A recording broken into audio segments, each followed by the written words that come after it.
Hi everybody, welcome back to my YouTube channel. Today we're going to be talking about a history of Hawaii. Not like a full comprehensive history, but specifically a history of the Hawaiian Kingdom and Queen Liliuokalani's reign. And I am going to include Pearl Harbor as well. It leads up to that. Previously, I was reading and researching about another topic, and it talked about Pearl Harbor and the ownership of the Hawaiian Islands. I have pretty limited knowledge about how most of this went down prior to this. Now that I've researched and wrote this, I know more. But prior to, I knew pretty much nothing about Pearl Harbor, but I did know a little bit about the fall of the Hawaiian Kingdom and Queen Liliuokalani. But as my pages were about learning things together, that's why this topic came up in the previous research and was like, I want to go deeper, dive deeper into that. So that's what we're doing. This video will cover the Hawaiian Kingdom, Liliuokalani's reign, the destruction of Hawaiian culture and mishandling of Pearl Harbor, the effects of tourism, and the resurgence of Hawaiian culture in modern times. So, starting with the Hawaiian Kingdom and the Queen's reign, there were a lot of things that went well under the monarchy of Hawaii. They prioritized education, and this is really important as it aids the growth of a people's culture as well as their country. The only thing that benefits from an uneducated people are fascists. Those who cannot remember the past are condemned to repeat it. The Hawaiian monarchy also focused on the welfare of their people. They established governmental organizations and boosted the economy through the reciprocity, I don't know that I said that word correctly, treaty in 1875. King Kamehameha II abolished Kapu. Sorry if I pronounce any of these words wrong. Sacred eating. Kapu means sacred or forbidden. It's usually translated as keep out now, but it's something related to and connected to Hawaiian culture, and it's akin to a universal law or rule. So women were forbidden to eat certain foods which were associated with different gods, such as pork, most types of bananas, and coconuts. Not only were they not allowed to eat these foods, but also prevented from certain productions. They could not cook or prepare taro, and that was until 1819 when Kamehameha II shared a meal of forbidden foods with the women of his court. The last monarch of the Hawaiian Kingdom was Queen Liliuokalani. Liliuokalani lived a life in dedication to her people. She was beloved and acted as a model of hope and perseverance. Her story is one of love, aloha, shown through her music and her dedication to Hawaiian children in need. Lydia Liliuokalani Wewehi Kamaka Eha was born September 2nd, 1838. Sorry if I said any of that wrong. Reading is hard. When she became queen, her first focus was to amend the constitution and restore power to the monarchy and the Hawaiian people. But local sugar planters and businessmen, white folks, instigated the overthrow of Queen Liliuokalani as they feared a loss of revenue and loss of influence through the queen. With the help of the U.S. Marines, they forced her to surrender the Hawaiian Kingdom. They kept her imprisoned in her own home for 8 months, in which she thought she would not leave alive, and spent her time translating the Hawaiian creation chant to hopefully get the world to know about Hawaii's heritage. She was later released on parole and received a full pardon. Liliuokalani continued to petition Congress to restore the Hawaiian monarchy. A few of the readers of Hawaii's story about Hawaii's Queen by Liliuokalani believed she left out too many details or was too talkative of kindness and not customs to truly call people to action. But another reader noted specifically, it's important to understand going in that this isn't a history of Hawaii. It is part memoir and part cry of injustice by Queen Liliuokalani of Hawaii. It is written in a very formal and at times dull 18th century style. Maybe you can learn a lot from a few articles, but understanding the love that the queen had for her people and seeing a first-hand perspective of the wrongdoings even if you don't consider it exciting, can still give you a more well-rounded understanding of history, because the overthrow of her reign was wrong and it was illegal.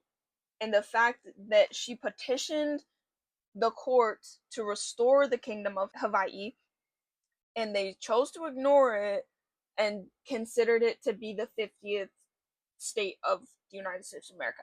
And that's not cool. Next, we're going to talk about the destruction of culture and the mishandling of Pearl Harbor. I labeled it as intruders' attempted ruining of a peoples. Hawaii then became an American military base over time. The United States had planned to stay neutral during World War II, but they had severed all economic ties with Japan and were providing financial support to China. And China and Japan had been at war since 1937, so Japan believed that if they took out the US as a threat, that all of Southeast Asia would be open for conquest. So the issue with the United States handling of Pearl Harbor was that they believed Japan would not attack close to the mainland, and therefore left naval facilities relatively undefended, and they also ignored warnings. It was originally intercepted in September, but not decrypted until October because of a heavy workload and low priority of JN-19. The message revealed an unusual Japanese preoccupation with the precise positioning of the ships in Pearl Harbor, which had been presumed to relate to some sort of sabotage operation, hence the name bomb plot. All my sources will be linked in the description, by the way, but this is from Tom Johnson, 2007. Either way, talking about that is not to diminish the tragedy and the people's lives that were lost, but it wasn't handled well.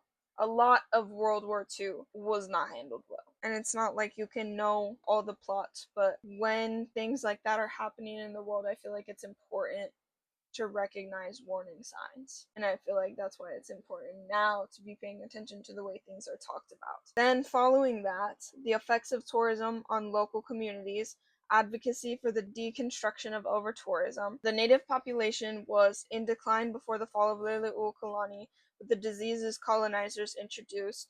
This added fuel to the fire in the fall of the Hawaiian Kingdom, all compiled in the illegal coup of 1893. Then, in 1959, U.S. legislature voted to make Hawaii the 50th state. Because the Queen's protesting to bring back the monarchy did not matter, nor did the people's well-being or thoughts, only the potential revenue and military advantage. I see. In 1896, the Hawaiian language was banned from schools and discouraged in homes, leading to many natives not speaking the language and making the language critically endangered today. Many Hawaiians speak Hawaiian Pidgin. Source that I have said that this is an English-based Creole that evolved on sugarcane plantations, along with Japanese, Hawaiian, English, and elements of other languages. Native Hawaiians are a minority in their own land. The depletion of Hawaii's resources has only been exacerbated by the millions of tourists that visit every year. The hula, for example, has become ornamental as opposed to spiritual.